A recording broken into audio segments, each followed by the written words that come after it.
Yo, yo, yo, yo, yo, what up, world? What up, Fight Fam? It's your boy Mac with Stay Ready Boxing TV, man. I'm back in this bitch. Back like I fucking left something, man. It's been a minute. I know I done took a little, some time off. You know, for one,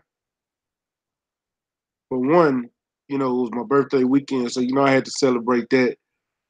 Two, it's been a crazy week, a short week, and all that. So we had to get everything together, but man, I'm in this thing, man. I got my boy Act Reacher with me, one of the usual suspects, my brother. You know what I'm saying? I see you, Kevin Stenhouse, in the building. Man, but what's up with it, Act? What's going down, bro? It's good, bro. Man, Nah, don't. My fault, Mac. Oh, oh, you got something going on back there. yeah. All right. Yeah. I'm chilling, bro. I'm chilling. Nah, man. People trying to eat my chicken tenders. It ain't happening. Talking about the girl dog or your girl? Nah, my girl trying to eat my chicken tenders. Oh, I thought you said poo poo, like the Nah, nah, dog. Nah, her dog man. Don't even get me started with that. That nigga messed up. That nigga messed up my Mayweather poster. I had to get a new one. You know how sometimes your posters could fall off? Well, my Yeah, poster ended up falling off, and it was my girl. She didn't have work that day, and she just was chilling at my crib. And then I guess she must have not been paying attention, and the dog ate my Mayweather poster, and she was trying to hide it. right on, right on. Sheldon Holmes, what's up with it, bro? Say, man, I need you to email me, StayReadyBoxingTV at gmail.com, bro. And my email in the chat. Email me, bro. Cause I wanted to holler at you on some things. But yeah, hit my line, bro. But yeah, man. I know a lot of the channels aren't gonna bring this up. A lot of channels ain't gonna talk about it. A lot of channels have completely dismissed these guys and don't want to talk about them. But look, I've been gone. I ain't had a chance to talk about nothing. I ain't had a chance to talk about the Wilder fight. I haven't had a chance to talk about the fights this past weekend. I haven't even had a chance to discuss this hypocrisy that's going on in boxing right now between the YTBC YouTube boxing community. Everybody, everybody, because there's a lot of fucking hypocrisy going on right now between the Keith Thurman bullshit and Anthony Joshua bullshit. But I gotta get. I'm gonna rant, and I gotta get some shit off my chest. And I got my bro Akin here with me. He gonna keep me calm, but I know he probably feel the same sentiments I do. But I was hoping I had a panel,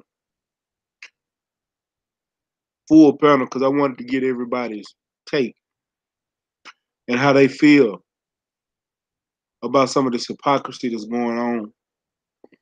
We could talk about some of the news that's going on in the sports, but I'm not feeling none of that shit.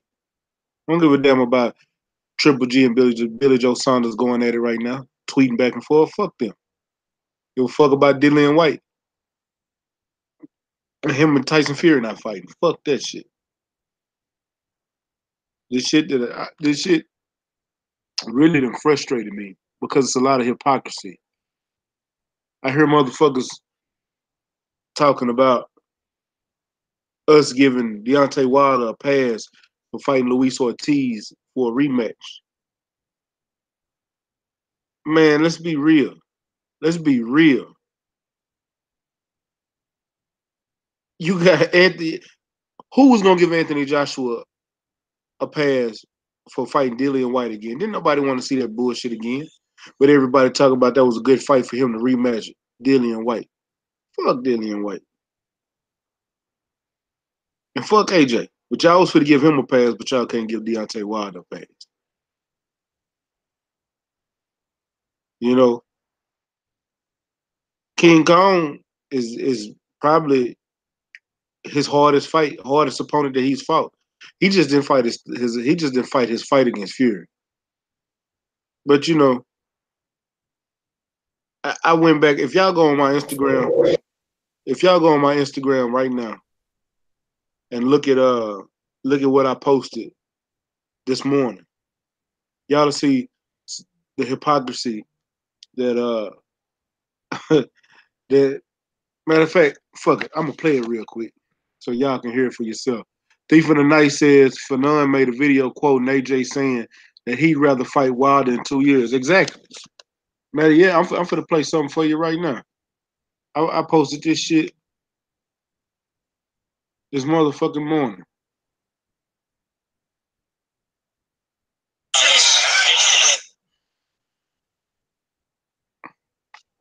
You started talking about you have nobody.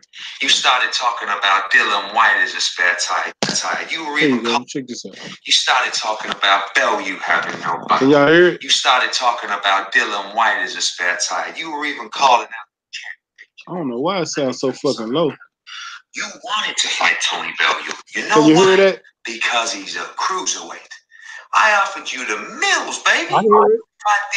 To fight Dylan White. You said, no. What do I get from that fight? I'll tell you what you get from that fight, baby. You get the profile. You get the Benjamins. You get the O's in the bank account. But no, you want to call out a fight you know can't happen. You know the IBF, the WBA, they said, no unifications, baby. So I'll tell you this.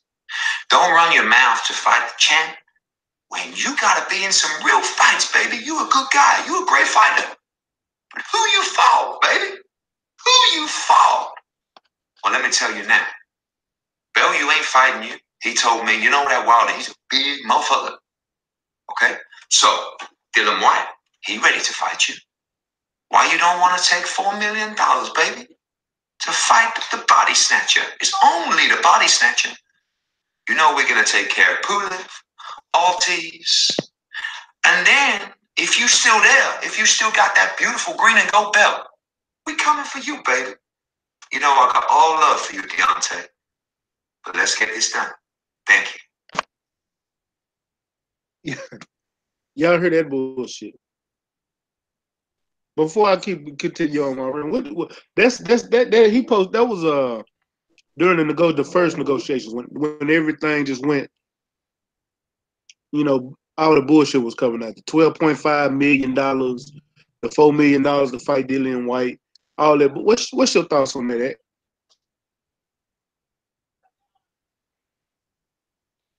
Like, you could let Fuller go first. You want to go last, if you don't mind.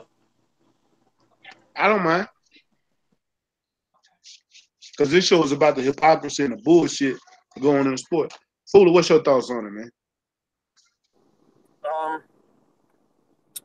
It's just about relevancy. It's like if he doesn't do things like that, then he won't stay relevant. Like the thing is, like, to be honest with you, nobody really talked about Anthony Joshua in the United States unless Eddie Hearn does mention Deontay Wilder or mentions a noteworthy opponent. Other than that, nobody's really checking for Anthony Joshua in the United States, you know? So he just says these things to stay relevant.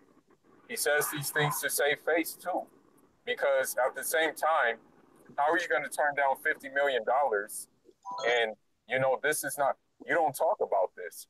You know, even your dad made on a tweet. Your dad made on the tweet. Your own dad made this tweet. Good thing we didn't take the $50 million. Those judges are crooked. We would have got robbed. Your dad told on yourself on the tweet. So, you know, it is what it is, man. Some people like to huff and puff, but aren't blowing no houses down, man. That's just the bottom line. And but now that he has a fight, now he's talking all this because he has a fight. That's the pattern with some of these guys. It's when they have a fight, they'll say, okay, I'll fight this guy. I'll fight him. You know, I'll fight Deontay Wilder. I'll fight Luis Ortiz. I'll fight Tyson Fury. But when they don't have a fight, well, you know, I have to take care of my mandatories first, and then I can get on to them. That's how these guys work, man. It's a pattern that they like to follow. Okay. Well, you know, that video is old. But the reason I played that video because I've been seeing so many motherfuckers, literally. I've been seeing so many videos, literally, coming out against Wilder fighting Ortiz. I know, believe me, I can understand if you don't want to see the fight. I'm not tripping on you not wanting to see the fight. Believe me, I'm not. Because to be honest with you, that's not the fight I want to see. But the fight is made. I'm gonna watch it because I'm a Wilder fan, and I know when they fought the first time, how hard that fight was, how hard that fight was for Wilder. So for me to to shit on this fight, fuck no.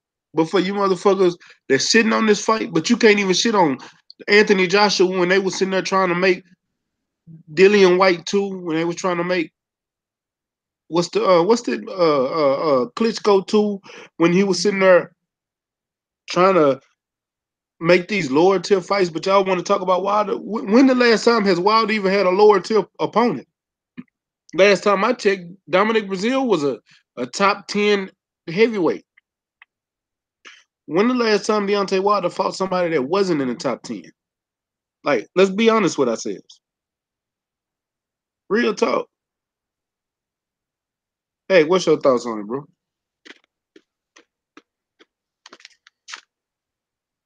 I don't like the I don't like the rematch, man. Don't nobody like the well, I'm not gonna sit here and cap, and it's not that I don't like it for Wilder. I don't like it for Ortiz. I don't like it for Ortiz because I wish his team would have thought this thing out. I really wish they would have, because it would have looked way better for my bro to go out on his shield with a couple of straps from Anthony Joshua. And like I said yesterday, it would have been a risk for my Cuban brother to go out there and fight Anthony Joshua twice, because it could have did two things. Like I said, it could have either made him decline after fighting him twice, even if he won or lost. Or it could have made him even more of a monster and got him super duper ready for Deontay Wilder, when they would fight for undisputed. You know what I mean? It wouldn't have hurt. So that's why I don't like this fight for Luis Ortiz, because I'm scared for Luis Ortiz, because I feel like Deontay Wilder got him out. I watched it live. He got him out of there in the first round. Yo, Deontay Wilder is in shape. He's good. His mental is matching his physical right now, like my Charlo boys would say. You know what I mean? He ready. You ain't bullshit. And I can't say I just 100% agree with you, but I completely understand where you're coming from. I think it's time for Luis Ortiz to give it up before he get hurt. That's my thoughts on it. Well, I'm sorry to bust the bubble and be the bearer of bad news, but he's gonna get hurt. And I'm a Cuban aficionado. That's my second home basically after Africa. But he's gonna get hurt. That's just it. Hey, check this out. So Thief in the Night said the same people trashing the rematch are the same ones saying that Ortiz got robbed in the 7th round, even though that he got dropped in the 5th. Bro, a lot of them just want to see Wilder lose. But I'm gonna be honest with you. Some of the hypocrisy that I've been seeing, it ain't from Wilder haters either. Some of them are actual fan of boxing, but the problem is, I've been seeing them. I ain't gonna say they're AJ fans, but they understand the business, and they saying because AJ got 4 belts, he's the A side. I disagree. I completely disagree. Because I I've disagree. He got 3 belts. He got 3. three, four. I don't care if he got if he got the ring title. I'm just saying. Don't give a fuck. I'm just saying. I don't care about the belts. Star power matters. Who's got the star power in the heavyweight division? Deontay Wilder. Who has the star power in the welterweight division? Who's the biggest star in the welterweight division? Earl Spence. Spence. Who's the biggest star at middleweight? Canelo Alvarez. I know people don't want to hear that, but Canelo is the biggest star at middleweight. So when it comes to A side, those are 3 names right there off top. Because of star power, they are A side. They're going to bring more fans to the table. Period. Regardless of what anybody think. The numbers prove it alone. The numbers prove it. Yeah. We can go from weight class to weight class and do this, but I did those because those are the 3 biggest stars in boxing right now. Right now, those are the 3 biggest stars in boxing. And to be honest with you, if Tyson Fury was to fight AJ, and Tyson Fury don't even have a belt, Tyson Fury is the A side because of star power. Who's bringing the money to the table? It's not about I'm the champion. It's who's bringing the money to the table. Because I guarantee you right now, Tyson Fury and Deontay Wilder is a bigger fight than Tyson Fury and AJ. Tyson Fury and AJ is a bigger fight in the UK. Worldwide, Tyson Fury and Deontay Wilder is a bigger fight worldwide.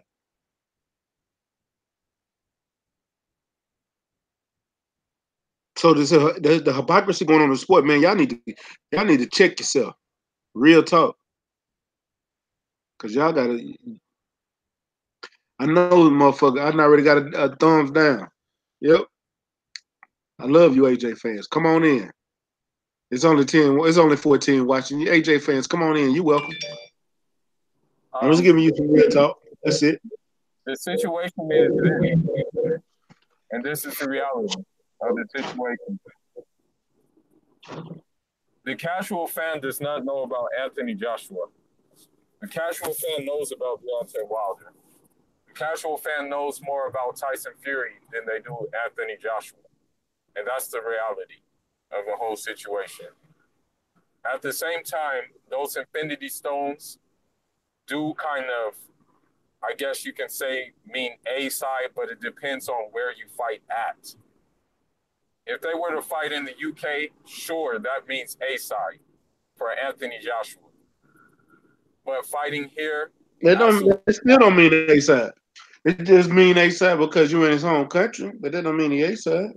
no, that's what I mean. Since he's in his own country, because he has that cult following there, that's what would make for A side. But over here, no, it's not the same thing. It's not the same.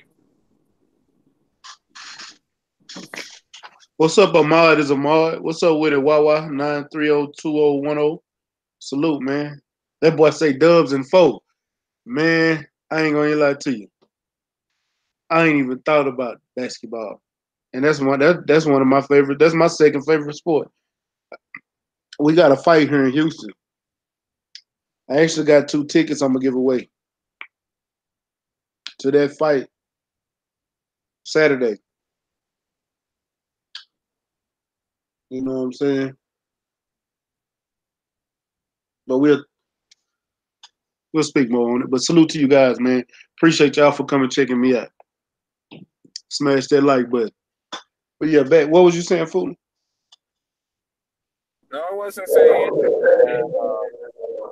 As I said before, I'm not really looking forward to this fight. I mean, I looked at Anthony Joshua workout on his pads or whatever. The hand speed looks like it's there, but he still fights too straight up, and he still just looks stiff to me. But I was watching his workout a little bit, and it's just more of the same. It's just more right. I think Andy Ruiz looks a little bit more fluid on his pad works than Anthony Joshua do. That's because Anthony Joshua was stiff as a board. And like Yeah, Andy Ruiz said, he looked like a robot. And Anthony Joshua got mad. Who said he looked like a robot? Andy Ruiz. Well, is he lying? No. And he's not the only one who said he looked like a robot. Tyson Fury said he looked like a robot. Yeah, yeah, he damn sure did. Yeah, it's not like he's exclusive to saying this. Everybody has said he looked like a robot, man. I don't know why you're getting mad for.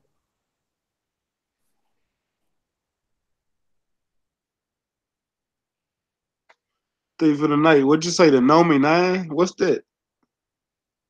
NOME 9. What's that? Let me know what that is. I don't even know what you're talking about.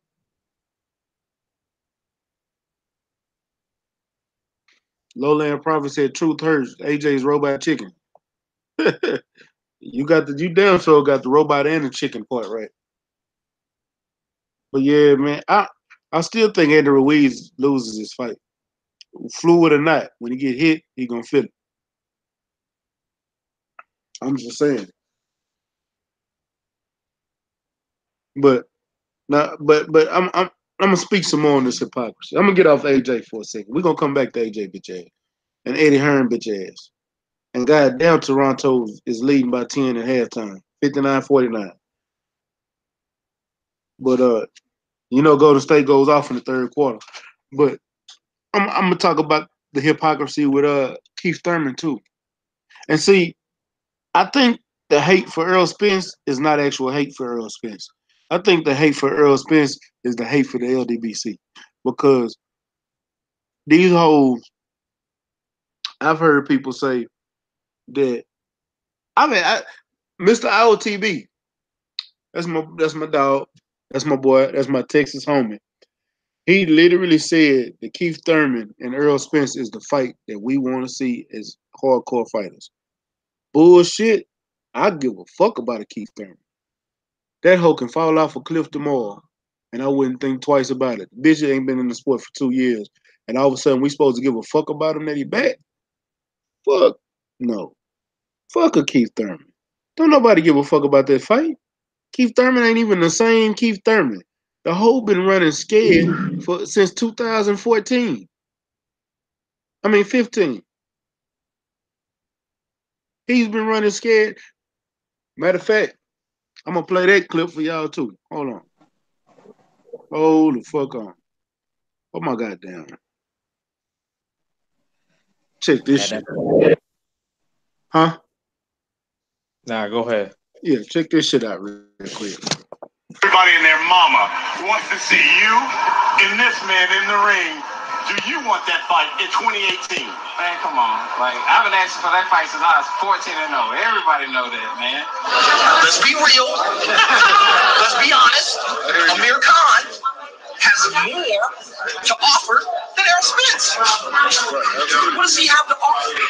Absolutely nothing. One fighter. Let him fight 1 to 2 fighters that I fought. He's very game right now, but he's hurt. Oh, and he goes out. And then let's really have this real conversation about Errol, the truth Spence, whatever his name is. You know what I mean? If you're the truth, I speak truth. I got no problem fighting you. Let's put all that aside. If Keith Thurman has his druthers and he's saying he can pick his next opponent, who you fighting? We still have more world champions in the welterweight division. One being Kell Brook. Overseas, your boy Errol right here sitting next to me, he's going to try to bring that belt back to the United States.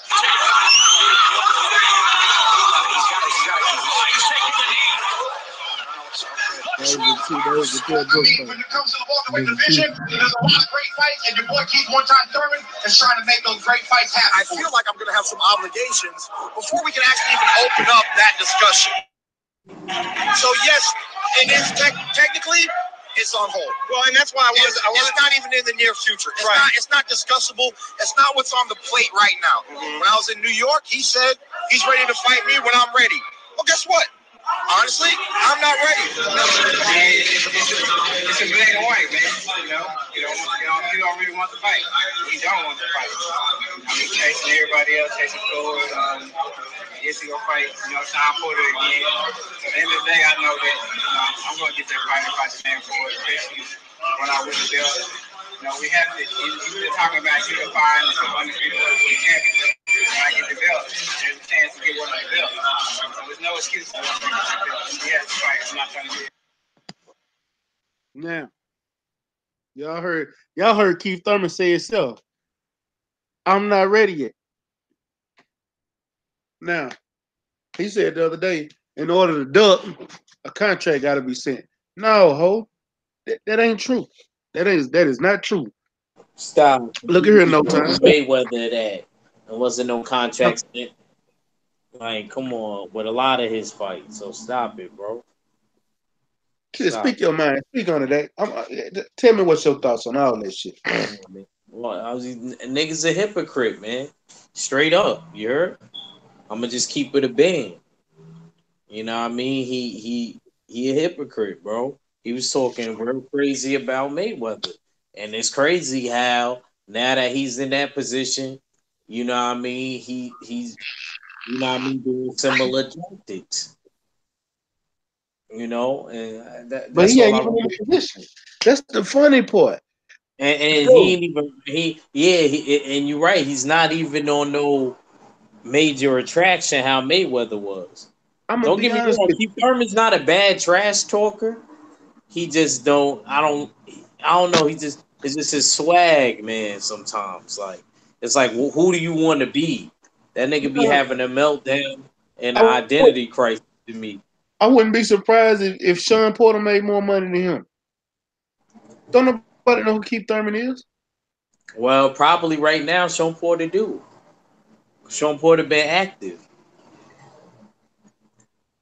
I'm gonna tell you, hey, if he don't ask for his belt back within a year, does he still get that emergency status? I think he still get that emergency status, bro. Okay, I was just wondering. Like, when does that run out? Does he just always sit there? I think he gets to keep that. But see, the thing is, it don't even matter because that Sean Porter and Earl is getting in the works. So when Earl win that title, now what are you going to do? Because you was always adamant about saying you was going to go back and get that belt. Yeah, damn sure was.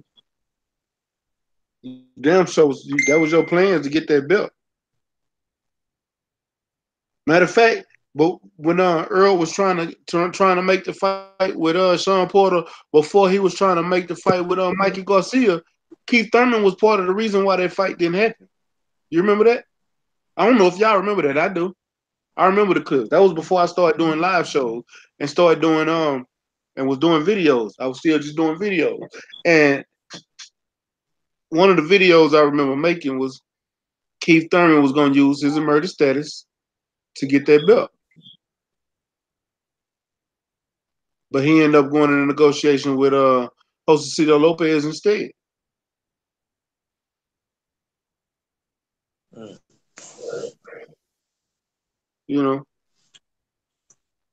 It's crazy, man. I don't respect this dude, bro. I don't respect this dude, man. Like, I can't believe I even used to be like, I was a diehard fan. I used to like watching him back in the day. I'm not gonna lie, but it's just crazy, man.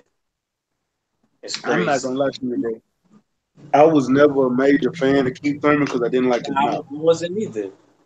I liked him, though. I liked watching him, though. Like, when he would come up, he was one of them dudes. If I was hearing about him fighting, you know what I mean, I would definitely make sure that I was going to in there. And I used to like. Yeah, go ahead. I said I used to like the fact that he was calling out. He was calling out Mayweather. That was it. It was like, yeah, Mayweather, why don't you take this fight? That was it. You know what? I'm kind of glad that happened like that. I'm glad all of that shit played out like that. I'm glad all of that shit played out like that because that showed us what type of person Keith Thurman was. You want to prey on the weak. You want to prey on older, smaller welterweights. Come on, bro. Like, stop, bro. And then you're gonna use their status as a reason to fight them. But somebody with less status, you talking about, you know what I mean, Earl, he got to do more. Like, he's still not there. Like, what?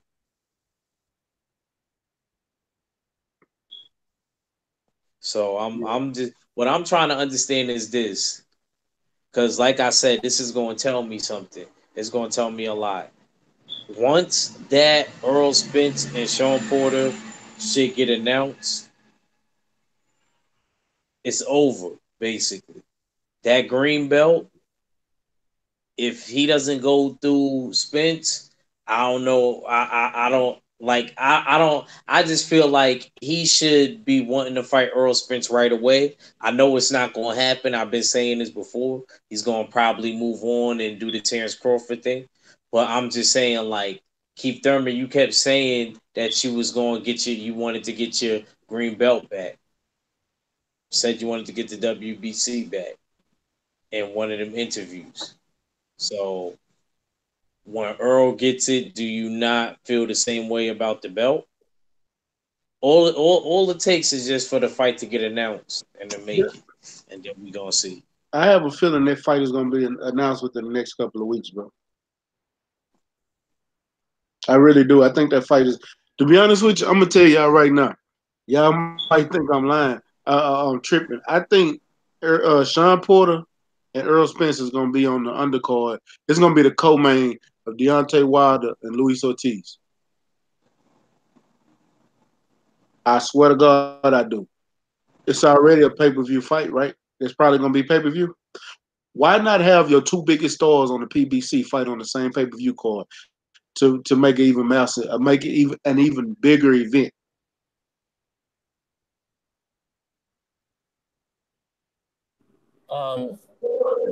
I just want to tap in about Keith Thurman a little bit. Oh, go ahead. What I will say is that due to the fact that he won two very close fights that could have went either way and got unified from doing so, I guess he feels a certain type of way. And that's just the reality. He still feels the same way. Still feels like he still feels like he's one time, basically, due to that.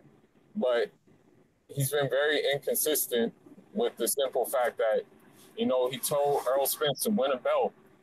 He won a belt, went on the Twitter rant and said, "Don't worry, your time is coming soon." And then he gets hurt, and then instead of saying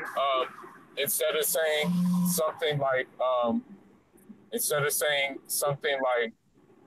you know, like maybe two fights down, I'll fight you. He just says, "Oh, it's a get back year. It's a get back year. This is a get back year." You know, and the same thing has been repeating itself over and over and over and over again. So I just hope Manny Pacquiao. Well, I don't see Manny Pacquiao winning this fight, man. I really don't. I mean, I want him to win. But why don't you though? This fight, I just don't see him winning. I'm gonna tell y'all something. Y'all might think I'm tripping, but I'm gonna tell you something I noticed. And let me read this comment real quick. Thief of the Night said Keith Thurman will be on the sideline announcing like Paulie Malignaggi in no time. Facts. And let me say this. This is how you know I think Keith Thurman is gonna lose this fight. His mentality is fucked up. You got all these motherfuckers coming at you talking about Earl Spence. Ain't nobody talk to you about Manny Pacquiao.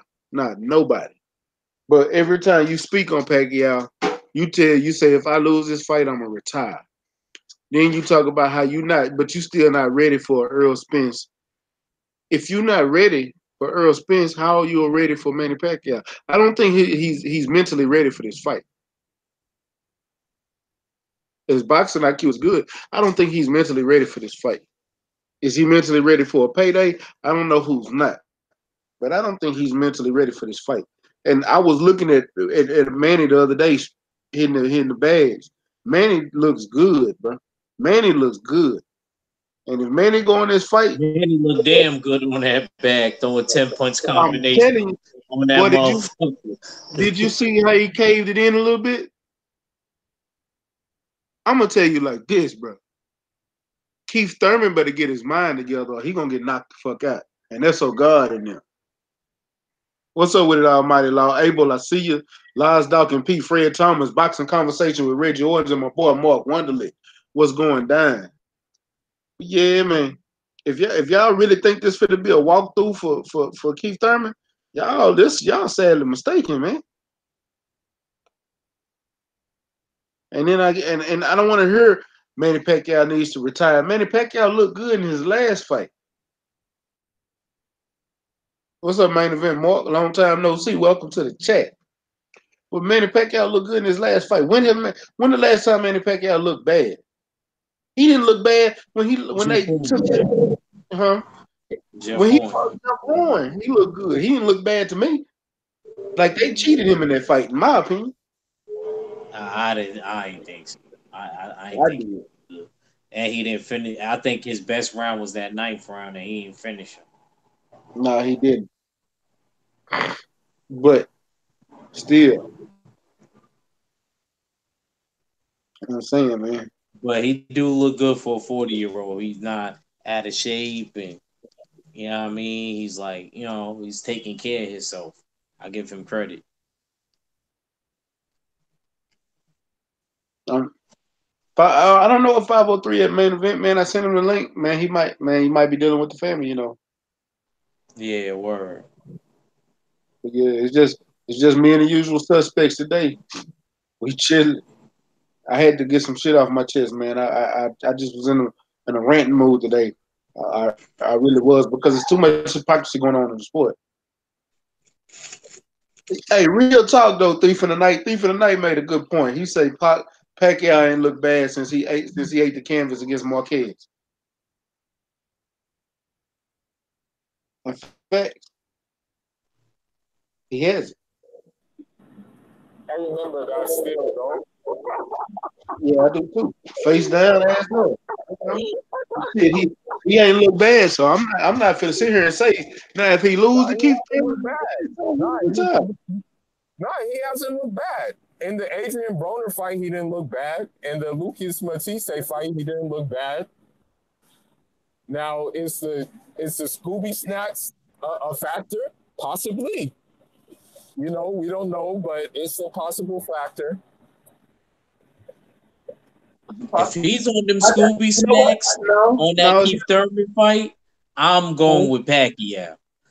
But I don't think that. I said if he's on them Scooby Snacks, like during that training camp with Keith Thurman, then I would definitely go with Pacquiao. I don't care if he's 40 or not. That remind me when Pacquiao was on that shit. He remind me of like, remember when you got all the Chaos Emeralds in Sonic, and he went Super Sonic. I swear to God, my nigga, that's Pacquiao, bro. I ain't gonna front him. Keith Thurman could play around if he want to. Going. You know what's crazy though? Pacquiao ain't slowed down. Get his face painted all different colors. Nick Jr. You know what I'm saying? Real talk. Hey, yeah, Pacquiao ain't slowed down either. That's why I say he was throwing a freaking 10-punch combination on the heavy bag. Yeah, how can you be that old and still that fucking fast? I'm just saying. PEDs don't make you that fast. And that's due to him being in the gym, though, too. Though. Yeah. He stays in the gym. PEDs don't make you that fast, dog. He has the Popeye spinach, man. I'm letting you know now. Yeah, PEDs does not make you faster. Well, he may be doing some Viagra, too. Because Viagra makes all the blood go to down there, and it makes. I don't give a damn. I like Pacquiao on pads. Man, I'm gonna tell y'all right now. And Janky probably like it too. I wasn't gonna pick this fight. I'm gonna go ahead and pick it. I'm picking Pac-Man. If I eat crow, I eat crow. Fuck it. I'm picking Pac-Man. That boy Drew Titan just entered the building. Yeah, if I eat crow, I eat crow. Fuck it. I'm picking Pac-Man. Yo, y'all can hear me? Yeah, I can hear you. There's something going on in the background. Yeah, Boy, what's it good? sound like you riding a raggedy ass moped. Nah. I ain't gonna tell y'all what I'm doing right now, but I'm gonna go ahead on mute. I'll keep talking. I'll mute y'all in a minute. All right. You know what I'll say about Pacquiao? Is if he can overwhelm Keith Thurman with combinations, even if they don't hurt Keith Thurman, and they can wear down Keith Thurman, and then he hurts him, then I give Pacquiao a chance at winning the fight. Because there was one time where he hurt Broner. He had him hurt. If he can do that and hop on them sooner, like really hop on Keith Thurman after he had him hurt, then he may win. He can. That's what I'm saying. I don't know what makes you think he can't. I believe Adrian Broner got a chin on him. I think Keith Thurman can get. Look how Keith Thurman got hurt against Jose Lopez. Jose Lopez ain't got the speed or the timing that Manny Pacquiao got. And I guarantee you Manny Pacquiao hit harder. I believe Keith Thurman is going to get popped. Because Manny Pacquiao is going to charge in. Unless Keith Thurman becomes a counterpuncher all of a sudden, shit, I'm picking Pacquiao on this one.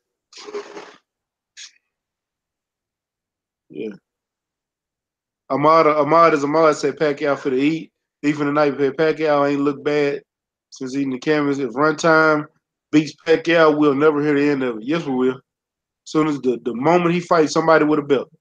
I don't give a damn if it's Crawford, because Crawford will knock Thurman. Crawford will knock Thurman out. Fact. Not a theory. It's the fact. Yeah, and he will knock them the fuck out.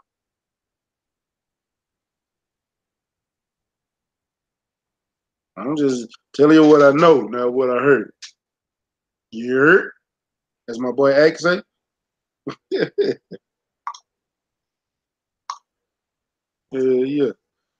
But man, Drew, you over there? Yeah, I'm here. I'm at a red light right now. Oh, okay. Man, I was gonna ask you, man. You missed out on the conversation where I was talking about the hypocrisy with AJ and shit. But I'm off that narcotic right now. No doubt. But I've been hearing motherfuckers tripping, talking about Keith Thurman and Earl Spencer still the fight that we want. I don't give a fuck about that fight. I don't give a shit. I don't care about it. Exactly.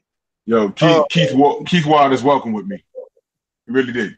Wilder's welcome with me. I was rooting for the guy. He was doing his thing, KO for life, had a big mouth. You know what I'm saying? Yo, I'm about to park this bus. Give me a minute. Give me a minute. All right. I'll be right back. All right. But yeah, man.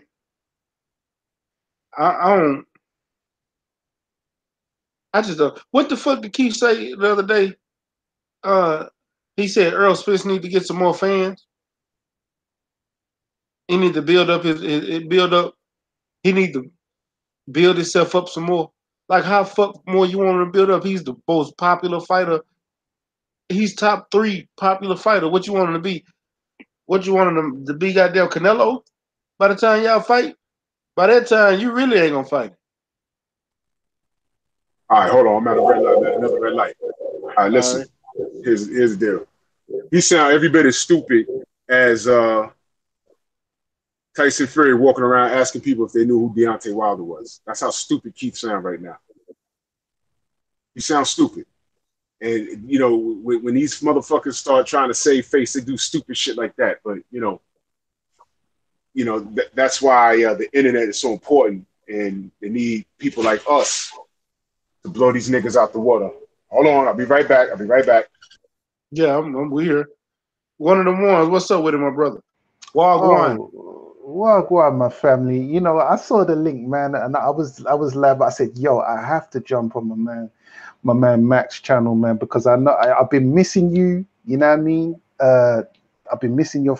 I haven't spoke to you for a while. Hell, I haven't been live since Friday. Well, no, I went live Sunday. Oh, okay, my bad. So maybe I haven't been missing that much. But I said, yo, I've got to catch up with the man Stay Ready Boxing and the family, you know what I mean? So what's going down, man? What's happening? Man, I had to rant today, man. I didn't even want to talk no news or nothing. I just really need to get some shit off my chest. Go ahead, man. What's up, man? Oh no, we've been on for a minute now. You know, we didn't. Oh, okay. But, you know, I was really pissed about the hypocrisy with the shit going on with AJ and Wilder. You know, yeah, it's a bunch of bullshit how they treating Wilder, but we don't get the same in return for AJ. Well, AJ did this, and I don't give a fuck. Y'all want to y'all criticizing him for fighting Ortiz, and granted, I don't want to see the fight. But is it a good fight? Hell yeah, it's a good fight. Because no matter what y'all say, Luis Ortiz is still dangerous. But I think he gets hurt. I think he retires after this fight. I think he gets knocked out. Yeah, but at the same time, where was the same vitriol when he was when AJ was fit to fight Dillian White for Dillian White too? Because last I remember, Ortiz only got one loss, and he is a knockout king. Yeah, I think that that whole Dillian White thing, what that was is when White fought Chisora, AJ got in the ring and the crowd was booing him because what AJ was talking about. Look, man, I'm trying to pursue this fight. Not to cut you off real quick, but he didn't get in the ring. He got outside the ring. He was outside the ring. He wasn't even man enough to get in the ring. That's just no. They wouldn't. Let's correct. They wouldn't let him in the ring. He was trying to get in the ring. Okay. Well, yeah, you know. Yeah. So yes. So when he was talking, he was saying, "Yeah, I'm trying to pursue this fight with Wilder. You know, Wilder's the main." He said something about Wilder's the main, this or the other, and then the crowd was like, "Boo!" They was booing him. I was thinking, "Right, what are they booing him for?" And it looked like he was kind of shocked by that. It's like, right, what are they booing me for? Anyway, and then he says, look, but if Wilder's not going to happen, then I'll fight Dillian White.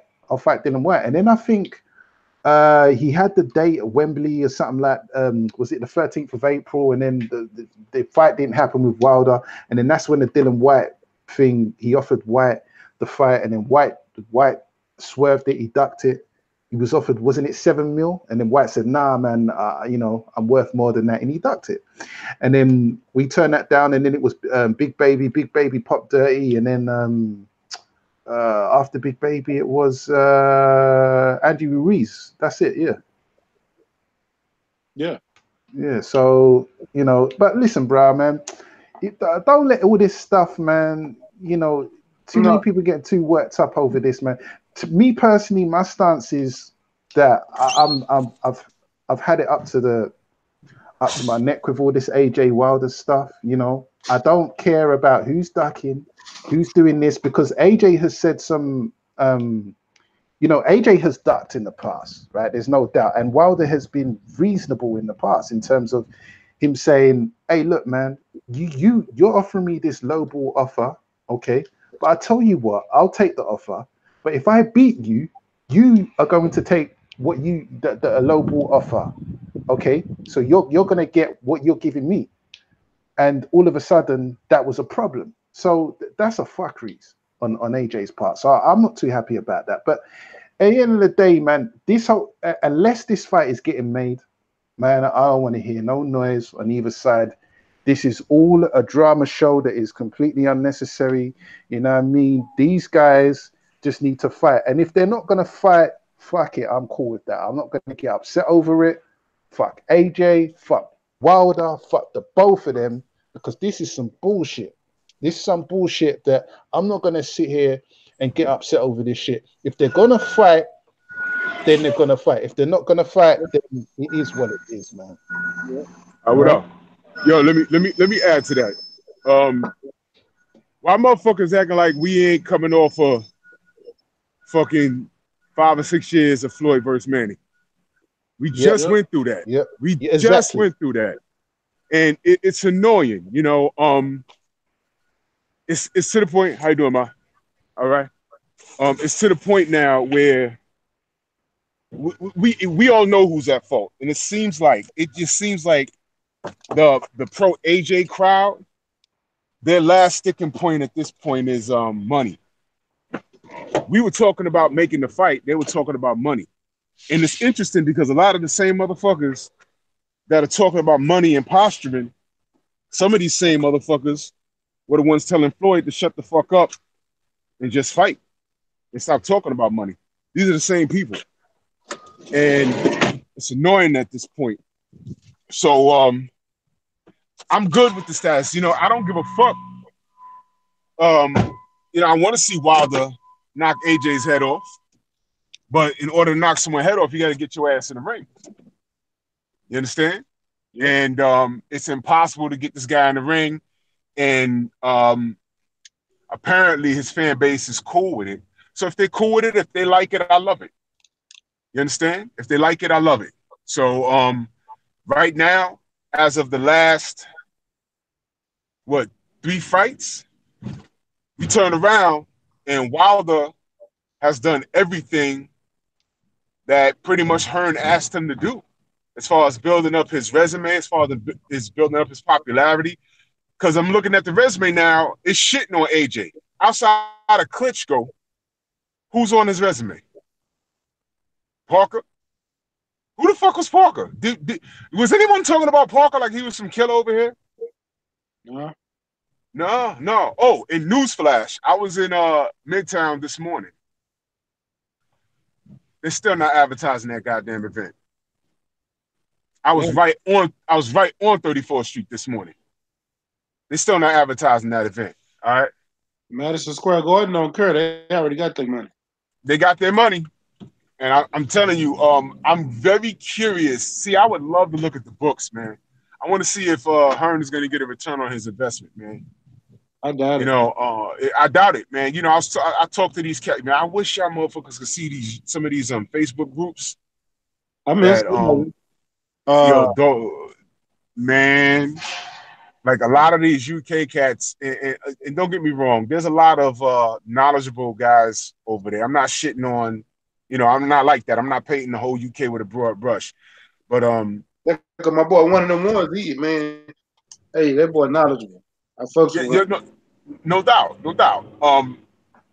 When I got on the gram and I made that video, I was fresh off of mopping the floor with some UK dude, and I'm hitting him with facts like, you know, let me tell you, the expert at this shit is BFTB. The motherfucker got dates and everything. He's saying shit that I forgot about.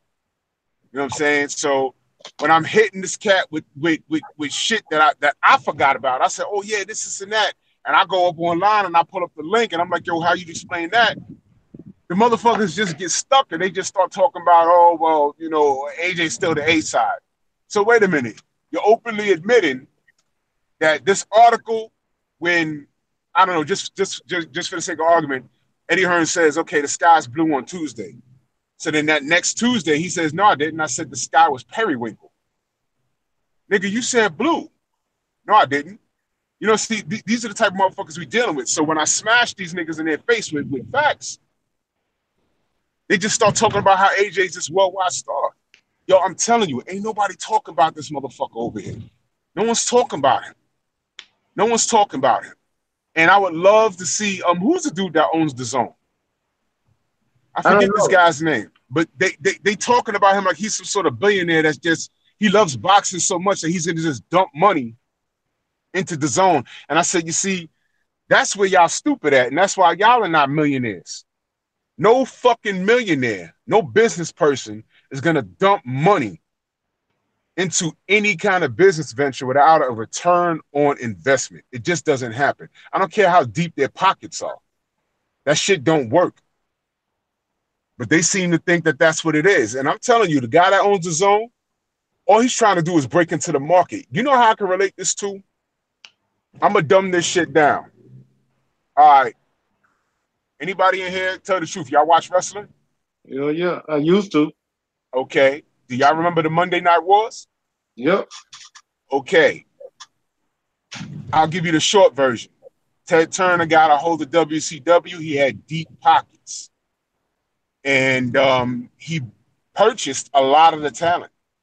A lot of free talent. Guys was I remember when Rick Rude was on, because first of all, Nitro was live. He bought it from Eric Bishop. Yeah, right. And what he did was Rick Rude ended up being on Raw and Nitro on the same night because Raw was pre-recorded. I mean, it was bad because they had deep pockets and they were buying up all the talent. But what happened was you start sacrificing quality for quantity. And that's never a good thing. Because what happens is there's a shift. So now the Zone, they bagged up Danny Jacobs and, they threw a bag at him. They got Canelo, who's going to bankrupt their ass. And they bagged up Devin Haney, but here's the thing. Where's the quality? Because if Canelo's babysitting his belt and he's posturing for money and all this other shit, I mean, what are the odds that we're going to see him fight Charlo? What are the odds? They're going to try and force a third Golovkin fight, and he already shut that shit down saying he got to come see me with a belt. He shut it right down. Man, for what I've been hearing, bro, that might be the next Canelo fight. It might be. What else are they going to do? But I don't know if what they're saying is 100%. They already gave Canelo $360 million, right? What? So, okay, so how are they going to make that back? Man. Are they going to make it back? They're not making it back with the American audience. I'm telling you that because I don't have the Zone. And you see, people mistake that. See, I love boxing. And I never said I wanted the Zone to fail. What I said was, I'll support the product if it has something that I like. That's all I said. And I watched it. Okay. And they got a hold of Danny Jacobs, and I want to support the brother. He's from BK, he's from New York. But there's no banners of him flying around in Brooklyn either. I mean, this is simple shit, man. This is simple shit. So far, the Zone has completely dropped the ball. They haven't done shit for me. You know what I'm saying? I got like $10. You know what I'm saying? I got $10 for the Zone. But what the fuck would I purchase the Zone for when I'll pay for, let's say I was amped for a Gennady Golovkin Canelo fight and then fuck around and Canelo pop dirty again. Now the fight's off and I'm stuck paying for the Zone. Yep. You dig what I'm saying? So why would I do that? I'd rather pay $70 for a fucking one shot at the pay-per-view. What else is on the Zone for me to see that I can't see on ESPN? I mean, what else is there? So these motherfuckers really need to stop this bullshit, man. They really need to stop this bullshit. You know what I'm saying? So it's like they're talking to us like we're supreme fanboys. I'm not. How can I put this? All right, listen. I've been a Chicago Bulls supporter since 1984, like 83, 84. But I ain't love Mike that much to purchase not one pair of his kicks. You know what happened? The first pair of Jordans that came out, I went to my dad. I said, "Yo, Dad, let me get these Jordans." He said, "How much are they?" I said, "They're $160." Now this was back in like 1986, 87 or some shit. Yeah. My pop said, "I tell you what, you beat me one-on-one in the game, and I'll get you two pair." I wasn't playing that, man. No, I was like 12 years old. He was going to beat the shit out of me on that basketball court. You crazy? Just to prove a point. Yup, just to prove a point. So I ain't love Mike like that. You know what I'm saying? So I don't love anything on the Zone like that I'm going to pay just to have a fucking app. You know what I'm saying? Can you imagine if I was so looking forward to seeing AJ specifically fight Big Baby and this motherfucker pop dirty? Can you imagine how enraging that is? Yeah, You know because what I'm saying? especially I can understand it from this point of view is the fact that Jarrell Big Baby Miller is from New York. Yeah, yeah, and I was rooting for him. Yeah, we was too, just on the strength of Blue Blood alone. Yeah, So you had everybody really probably had a bunch of people that was for the purchase his own until you popped dirty. Yo, let me tell you, I was looking at seats, and I'm like, these prices are ridiculous, but I'm thinking about it just to show support for him. You know what I'm saying? And he couldn't get off. It was like 3 days in a row. He popping dirty from one after the other. He popping dirty. And I'm like, God damn, you can't get off drugs for fucking 7 months for $8 million? Come on, brother. Come on, he fucked up. He fucked up. But can you imagine if I had the Zone app? Or can you imagine if I was lucky enough to get a hold of those tickets and then he pops dirty and in my mind I'm seeing him fight this fat Mexican kid? I mean, really? Not to break your train of thought, my brother, but I haven't been watching none of this build up to the AJ Ruiz thing, but I've seen this situation where Ruiz is holding Joshua's belts and he looks like he's just happy to be in the building, man. It's kind of a weird. Yeah. It's a weird. I don't know what to make of this, but it just looks funny. Yeah, hold on, man. Yeah, I'm glad you mentioned that shit because I did see that bullshit. Man, what the fuck was that? Dude, did you see that shit? Yo, Ruiz looks like a Cheshire cat, man. He looks like he's just happy to be there. You got to hold the belts, and I don't know. AJ kind of hold that. You know what though? I think he's gonna go in there for the first 4 rounds. Though. He put that perfectly though. He do look like a chess cat. I ain't gonna front that chess cat in Alice in Wonderland. Yeah. Yo, you know what though? I think he's gonna try and force the issue. He's gonna go in there. I don't think he's gonna go in there and lay down, man. And surprisingly, I will give him credit. I've watched a few of his fights. He has a gas tank, man. That's another kid that don't get tired, and it's like his physique is very deceptive. You know what I mean? It's not so much his physique. Like, all right, I'm gonna tell y'all why I think AJ gonna win this fight because I didn't want to break this down because I really didn't want to give it no credence, give it no shine. Yeah. But I'm gonna break it down. To be as tall as AJ is an inside fighter. To be that fucking tall, he's an inside fighter and he likes to get inside. And if you're a shorter fighter, that's even better for him because he don't have to go that far. I don't care how much faster than you he is. Him getting hit by Povetkin and getting hurt. Yeah, that was ridiculous. That lets me know he can take a punch, especially early off in the fight. So if you get inside and you take a punch, you letting him get inside of you and can do what he want to do, especially with those uppercuts and them combinations. Right. I don't think Ruiz can handle that, period. Because I don't think Ruiz had to deal with nothing like that. He dealt with a Joseph Parker that was faster with a controversial win. But that's Joseph Parker. Yeah. Dealing with somebody bigger who put punches in bunches and fights on the inside fighting. Because you're a shorter fighter, you're gonna come right where he wants you to be.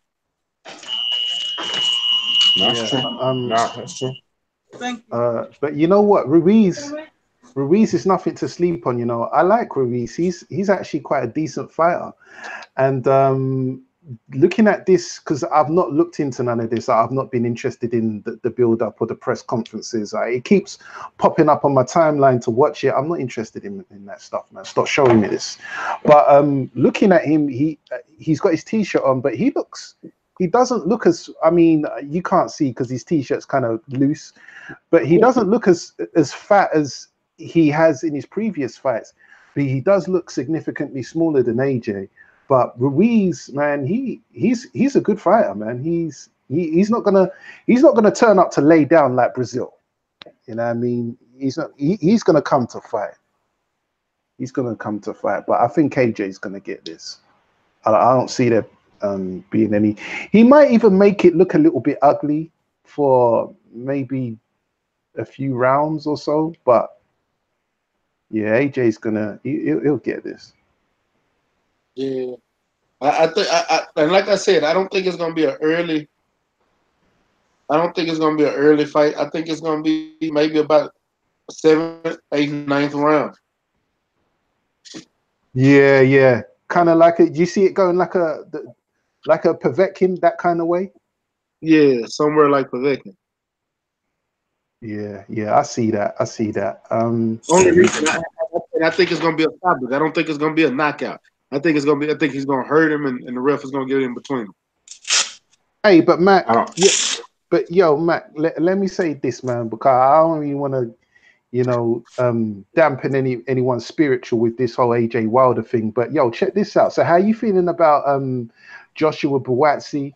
He's fighting on the undercard, and then also my man Lewis, what's his name? Josh Kelly and Ray Robinson. Yeah. I'm actually, I do want to see Buatsi fight. I want to see Buatsi, and I wanted to see Josh Kelly fight. But who is the guy that Josh Kelly's fighting? Like, I never heard of that dude. Okay, yeah, the guy Josh Kelly's fighting, it's a bit of a step up fight for Josh Kelly, but to be honest with you, I don't know much about him. It's what's his name?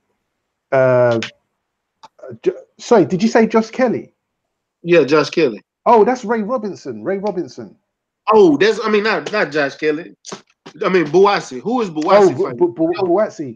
Ray Robinson. Yeah, who is Buatsi fighting? Yeah, he's fighting Marco Periban. He's a Mexican. I never heard of him. Yeah, you know what? He's been in there with Badu Jack, James DeGale, J. Leon Love. He's lost all of them, but he's been around, And I probably didn't watch the fight and just didn't even pay the that guy's a journeyman. He's a journeyman. Yeah, that's why. Yeah, it's one of them ones. Yeah. So this a step up fight, but it should be an easy fight for Buatsi. Yeah, exactly, Mac. Exactly. That's how I feel about it. Yeah. Okay. Oh, he's also been in there with Avni Yildirim. I don't know if anyone knows him. Avni Yildirim's a Turkish middleweight. He got banged up by what's his name, Eubank Jr. in the World Boxing Super Series. Was that last year? Yeah, that was last year, wasn't it? Or was it the year before? I can't remember. But Avni Yildirim, he comes to fight as well. I remember Yildirim because right now Yildirim got a rematch clause. Well, it ain't a rematch clause. They called for him to fight the winner of Darrell and David Benavidez, which I don't think he wants to smoke with Benavidez, but if he waited it out, there you go. Yep. So I don't think I'm gonna watch this fight live. But I'm more interested in seeing how Kelly performs with Ray Robinson. And Buatsi's my boy, man. He's the one that I'm holding up.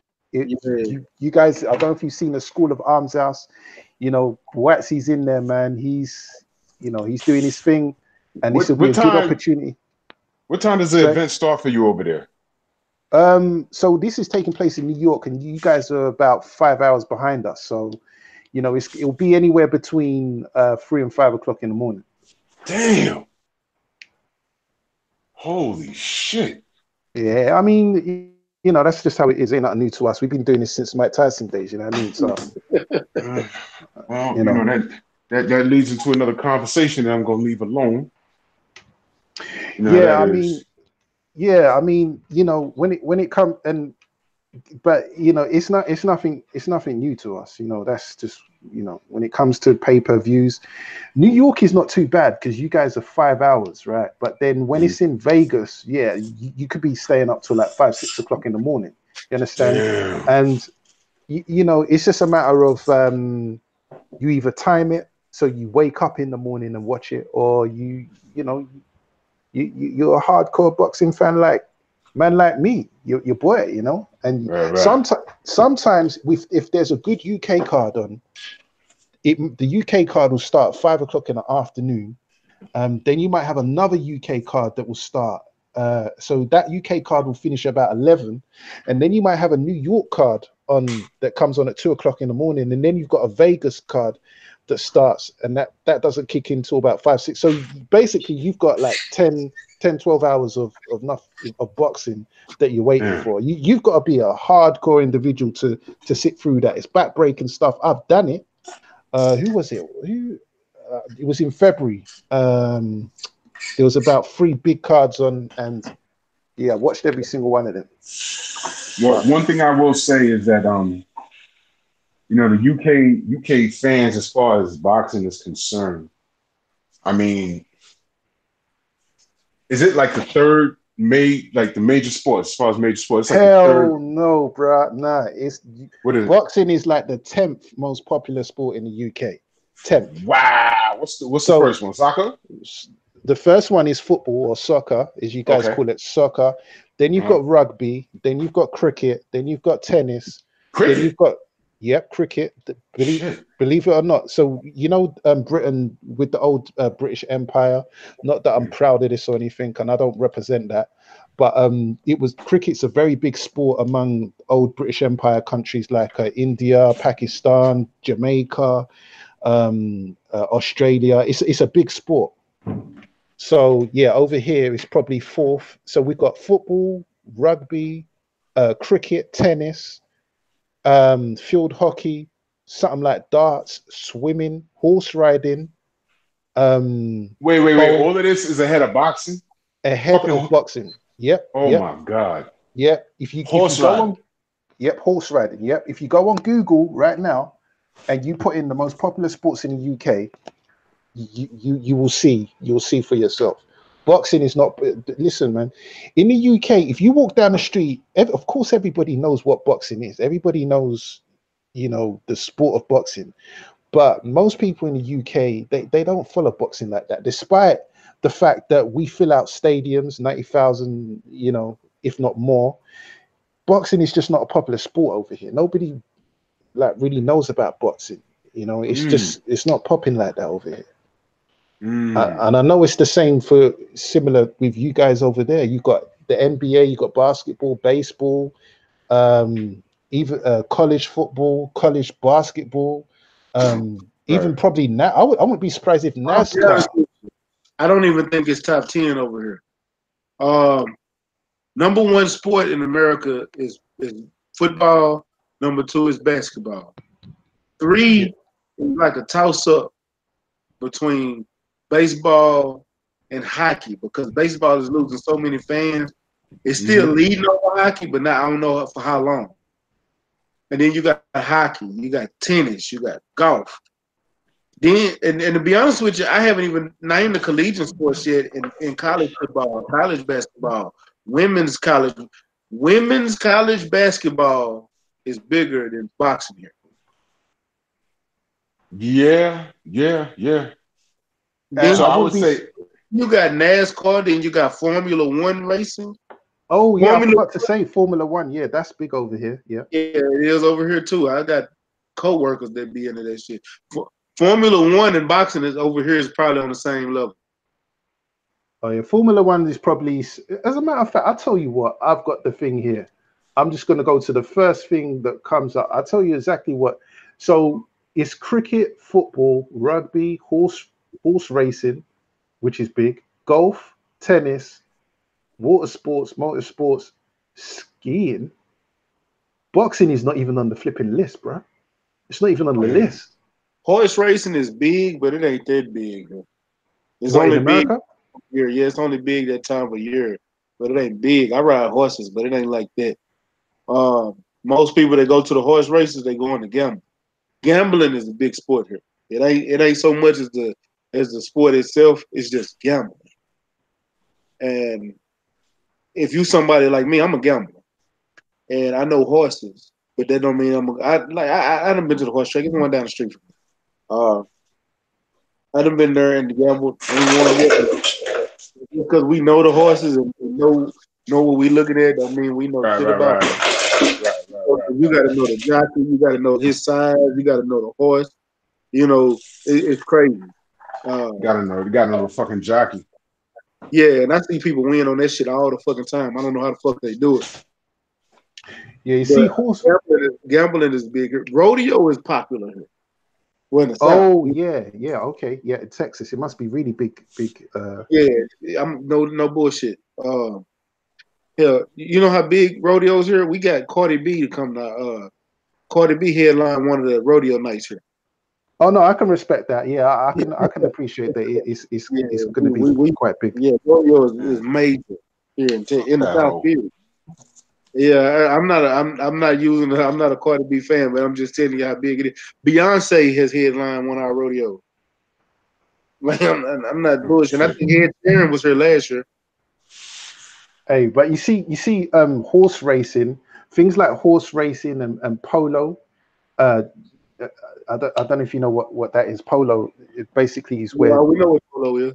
Ralph Okay. Lauren, the horses knocking that damn pool ball around. Yeah. See, them kind of sports there, that's more of a upper middle class kind of thing, That's like it's an upper middle class type of sport. It's not really something that, because to get into things like that, you obviously need money, for horses and things like that. But it is shown on the TV. But to say things like a horse racing and polo is more popular than boxing will shock a lot of people in the UK. Track and But field is more popular than boxing here. oh really? Oh yeah, it will be. Track Yeah, and yeah, field, yeah. track and field is a real popular sport that time of year. When you got major track and field going on like that almost kind of trumps damn near everything. Yep. But it's only around once a year. It's rare. What? Hey, Drew, track and field is around what? Twice, 2 months out of the year. Yeah. So that's why it's not up there major. But when it's on, I don't give a damn what's on TV. I guarantee you, track and field is trumping everything. What, like the Olympics? Yeah. Oh, the Or Olympics. do you mean like domestic? You mean Because like domestic track and field? I'm talking domestic. Right. Track and domestic, field. because those are the guys that are going to carry us in the Olympics. So there's a close eye Yeah, on those people. got you. It's kind of like the Golden Gloves or something, right? Yeah, very The similar. Yeah, the equivalent. Right. Got you. yeah. Yeah. It's that track and field shit. It's a sleeper. It's definitely a sleeper. Because I'm a track and field fan. Fuller is a track and field coach. Oh, get out of here! Yeah, hey Fuller, you Over sleep? there. You on mute if you there, Fuller. Yeah, Fuller, a track and field coach. He's a boxer and a coach. Because I remember him getting on to somebody one day on the channel. You better not drop my baton. I'm like, Oh shit! Hey, you was on that. Yeah, I know. I heard that. Yeah, you was on. I was like, damn, put yourself on mute, bruh. For real. It's like he came off of mute or something. I think he had his phone in his pocket or something, and But Yo, who play high school sports? Who? Who play high school sports? Which one of y'all? I did. Anybody? What you play? I did. Played football, baseball, and I didn't play basketball in high school because I dislocated my jaw playing basketball in 8th grade. So I just played street ball. Me, I played football or soccer. Say? No, I said I did play tennis my freshman year too. Oh yeah, tennis is cool, man. And I did play a bit of rugby as well, and believe it or not, rugby is kind of cool. Like it's the equivalent of obviously American the NFL. football. Yeah, American football. Yeah. That shit was hard. Yeah, them guys there, they don't wear no padding, nothing like that, man. I played I wrestled. I was always what American wrestling, yeah, like with the head guard and everything. Yeah. Oh man, yeah. That's a really good sport to get into, man. Yeah, that's a mental thing, man. That's Yep. At UFC, a lot of those wrestlers beat Brazilian Jiu-Jitsu. Well, I'm gonna tell you, when you wrestlers, we don't like being on our backs because that's an L. So in the early UFC days, you could tell that when they wrestler for the jiu-jitsu person, they really didn't know what to do. Like you put us on our back, it's like we panicking because we didn't know what the fuck to deal with. In jiu-jitsu, they could fight off their back. They specialize in that shit. You know, Yeah. so when you first look at it, you're like, what the fuck is this? What happens is later on in the UFC, once you learn jiu-jitsu defense, not so much jiu-jitsu, but jiu-jitsu defense, you get a little better because wrestlers, the way we were trained, you know, we were just flat out stronger than them guys. You know, and if you learn the defense, you know, basically you kick their ass. Because at the end of the day, I mean, it's strange. You know what a good example of that shit is? Go look at Nogueira versus Bob Sapp. Okay. Bob Sapp is, you know, if you watch any kind of MMA, you know who Bob Sapp is. And the dude I met. Do you think Hoist Gracie stand a chance against these fighters nowadays? No, absolutely not. Absolutely not. He already fought Matt Hughes. Well, you know, he was over the hill by the time that happened, and Matt Hughes knocked him out. Yeah, he you know, Matt. By then, you know, the game done changed. When Hoist took over the UFC, it was fairly new, and like I said, wrestlers they never seen jiu-jitsu before. So you know, you got a guy on his back, and you're thinking you're winning, and next you know he's choking the shit out you with his fucking gi. And you're like, what happened? Like you can get choked out in jiu-jitsu and not know you're being choked until you're like waking up off the floor. I know this for a fact. It's happened to me. Yeah. It's happened to me. Yeah. My homeboy came up behind me one time and put me in one of them little sleepers or whatever. Yeah. He thought he killed me. I didn't even know he caught me. Everybody was around me thinking I was dead or something. Like, I'm telling you, it's weird because you don't know you're getting slept. Yep. And you think you're breathing and all that. But what they're doing is they're stopping the blood flow to your head. So you'll pass out before you stop breathing. And it's weird. And it's happened to me. You know, I rolling around with this kid, I outweighed by at least 80 pounds. And I got caught in the anaconda stretch. And next thing you know, the coach or whatever the motherfucker was, he's tapping me on my cheek like, you all right? I'm like, yeah, I'm good. He's like, no, you were asleep. I was like, oh shit. See, it's like an amazing thing. But I respect the hell out of it. But do you remember what happened up until that moment, or do you not remember? Well, I'm gonna tell you exactly what happened. I thought I had him because I had him on his side, and you know I'm thinking pin, you know. So I'm like, God, I got this little nigga. He's mad small. He was bony and shit, and I'm like, I had him, and then he did something with my arm and turned me on my side, and I was breathing, but my shoulder was on my neck, and I couldn't move my right shoulder. That's what I remember. And I was trying to shimmy out of that because I was going to turn on my side and just pick him up and throw him somewhere, something. That was the plan. And next thing you know, I'm getting tapped on my cheek like, yo, you all right? I'm like, I'm good. He's like, no, you wasn't. You were asleep. I was like, oh, what? A lot of those chokes are about just stopping the blood flow to the side of your goddamn head. And to be honest, it was kind of embarrassing, man. I was like, oh, shit. You know, because it makes you wonder, like, if that was the street, it'd have been a wrap. Yeah. And this kid was substantially smaller than me, like substantially smaller. Yeah, it's all about technique and leverage, isn't it? Oh yeah. If you look at Nogueira versus Bob Sapp, I met the guy years ago. Bob was about 6'5", all muscle, very intimidating. If he was standing in front of a club, you would think twice about testing him. He's just a big, burly dude. He's a big, burly field nigga. That's what he is. But the problem is he can't fight. And he was slamming Nogueira all around the ring. And he outweighs Nogueira he had to weigh him by at least 120 pounds. All muscle. All muscle.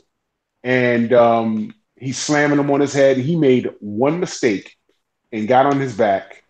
And the next thing you know, he's in a fucking armbar.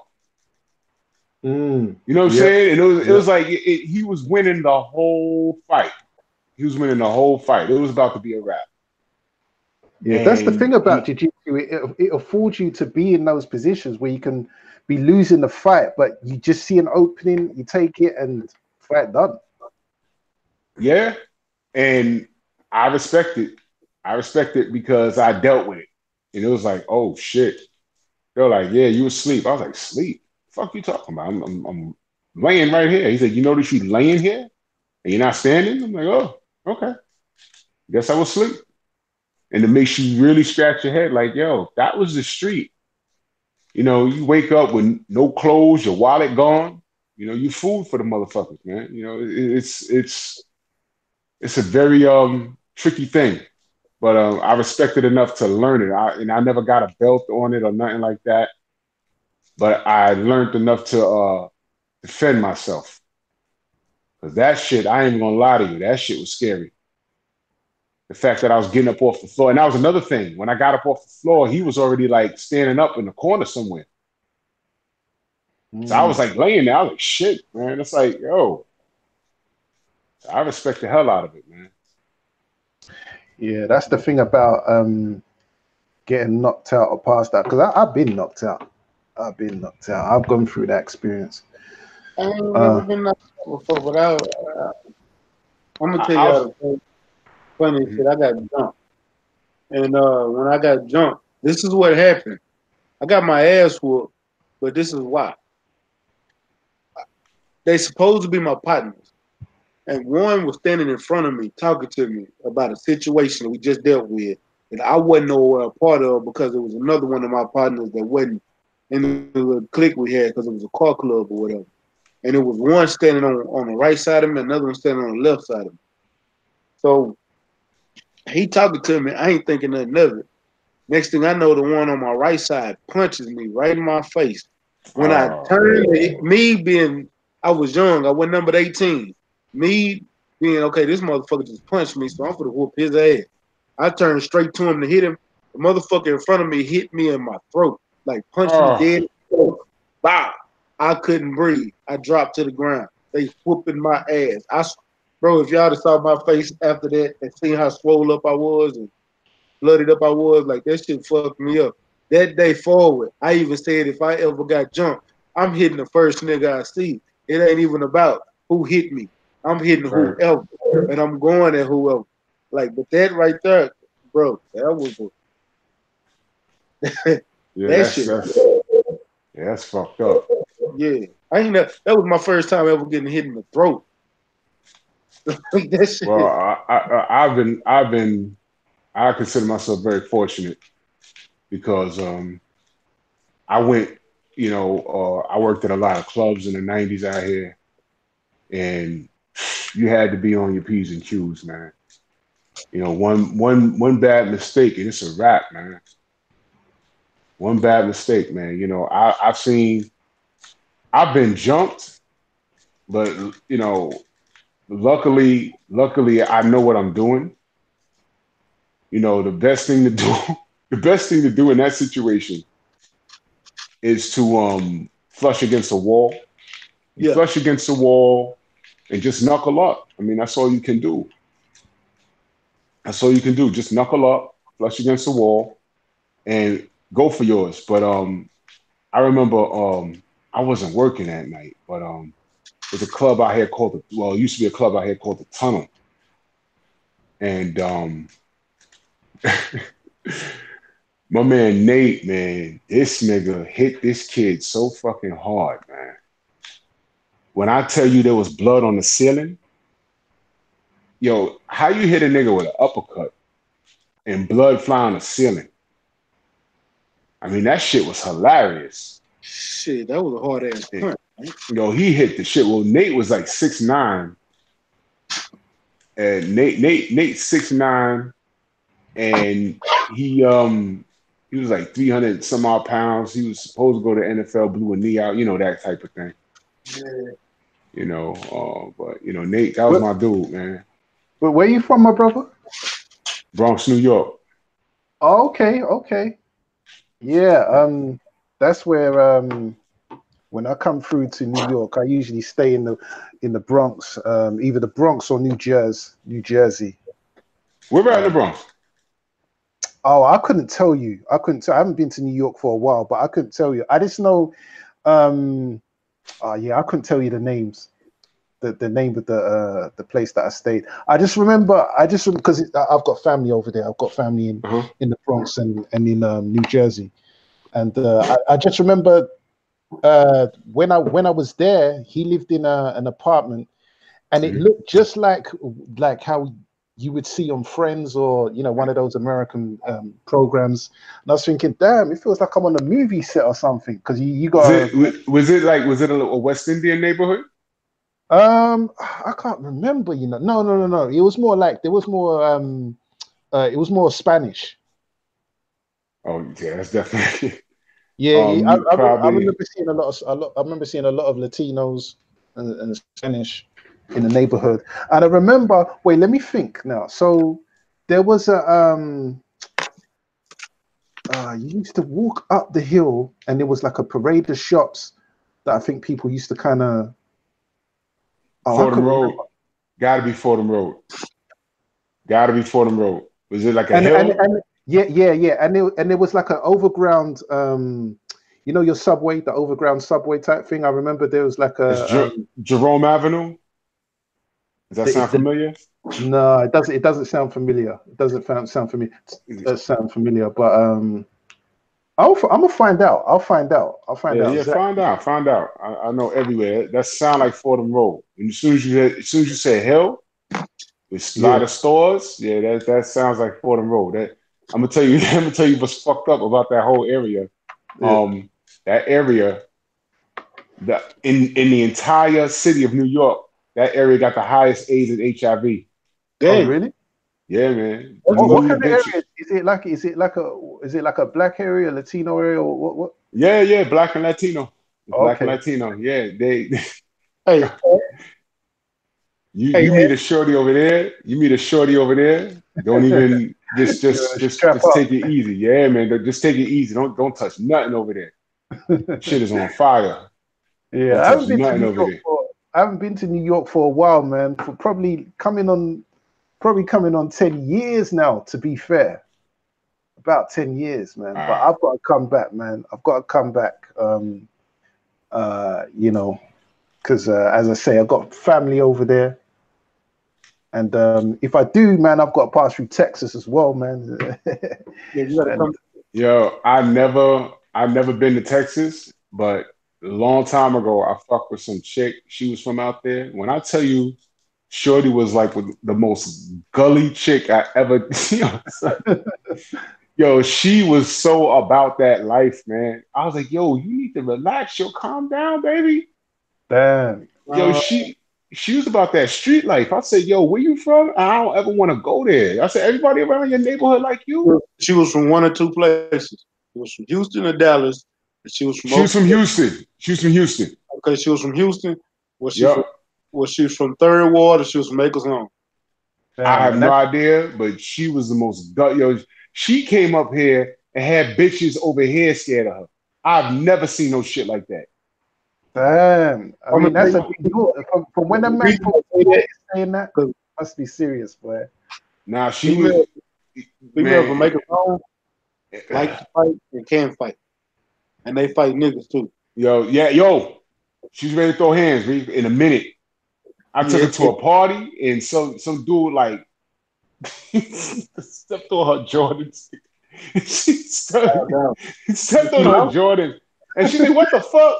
I was like, hold on. I was like, yo, it don't work like that out here, man. Chill, you gonna get me killed. Relax. And normally that's the characteristics of you guys from New York, man. Nah, y'all. See, I'm gonna tell y'all something. I don't understand, but people get it mixed and screwed about the South, especially Texas. We laid back, but we do get down, especially in Texas. It's in Texas, Louisiana. Oh, it gets good. Oh no, sure. I got family in Vandalia, Illinois. Well, me tell you something interesting that I learned about Vandalia, Illinois. Man, I had a family reunion a few years ago, and fucking um, I was trying to figure out why my cousins on my mama's side. I'm like, yo, why these niggas like look white? You know what I'm saying? I was like, we got white somewhere in our family, and it's like, yeah, obviously. Well, the story is in Vandalia, Illinois. Um, that was one of like the last places where like where they freed the slaves, and the slaves weren't like treated like slaves over there. You know, they had their own little community, they had their own little houses and shit. So when the slaves was freed, they didn't go nowhere. They just chilled. Like, all right, you know, fuck it, let's just chill. And the word is that my family on my mama's side over there, they just hung out there and they just crossbreeders crazy over there. So I got a lot of coolies over there. Like, they're like blood relatives, but it's like weird, man. I got a cousin who like looked like me, but he got like green eyes and shit. He like yellow. It's like weird. Like, what the fuck? It's like some Twilight Zone shit. Picture you, but like light skin, like super duper light skin. It's like crazy. You know what I mean? So that's what that shit is. I was like, holy shit. But my cousins out there too, them niggas be wilding. Illinois, and I got yo, man, I got two uncles. You remember that show, America's Most Wanted? Yeah. I have two uncles that was on that motherfucking show. Yeah, shit was crazy. Nuts, man. Like the South and the Midwest, man. Y'all, man. Niggas talk about these cities, man. Fuck that, man. You fuck around in these back roads and these fucking these other places get killed, man. I'll tell you right now, if you ain't down in the South, you better stay your ass off them back roads. Nah, I ain't fucking around. Yo, I was in the car with my brother, and we was driving through West fucking Virginia. We was driving through West Virginia. This nigga takes a wrong fucking turn somewhere. We walked by this house. When I tell you this house looked like the Texas Chainsaw Massacre house, there was an old white dude sitting on the porch, right? So he was like, yo, we should ask him for directions. I'm looking at this dude. I'm like, I ain't asking that nigga shit, right? We went up to the road. I said, nah, let's go back and find the highway. We driving back. That motherfucker was back on his porch with a fucking rifle. I said, all right, nah. We out of here. We out of here. Because we'll get killed and they'll never find us. Hey, before I close this short, I'm gonna give y'all a little piece of game. The Texas Chainsaw Massacre did not happen in Texas. Just to let y'all know. The shit happened. Oh yeah, the shit did happen. But it was not Texas. So don't give Texas their rap. I don't know why they named the Texas Chainsaw Massacre because the shit sounds good. That Where shit happened at? In Wisconsin. Get the fuck out of here. The dude's name was Ed Gain. And the clip that they show at the end of that movie was from Ed Gain. Oh, shit. Damn, so that shit was real. Yeah, that shit was real. The dude Ed Gain really, if y'all remember in Silence of the Lamb. Yes. The dude that was wearing them skins, the women clothing and skins. Yes. That was part of the story of Ed Gain. Oh, that's shit. That's how they made Silence of the Lamb. Yeah, that shit is real. They made a whole bunch of movies based on Ed Gain. That's crazy. Ed Gain is the butcher of Plainfield. I actually bought the movie about him. Like that shit. That's how I found that shit out. And when I found out that that's where the Chainsaw Massacre came from, I was like, for real? Hey, and then they said Wisconsin Chainsaw Massacre doesn't even roll off the tongue, right? That's Texas Chainsaw Wisconsin. Yeah, but that's for real, though. So you just when you said House of Texas Chainsaw Massacre, I had to throw that out there, let people know that shit did not happen in Texas, man. Oh, that's all Hollywood. I thought that was this, a Hollywood horror movie that was just fictional. I ain't know that was real.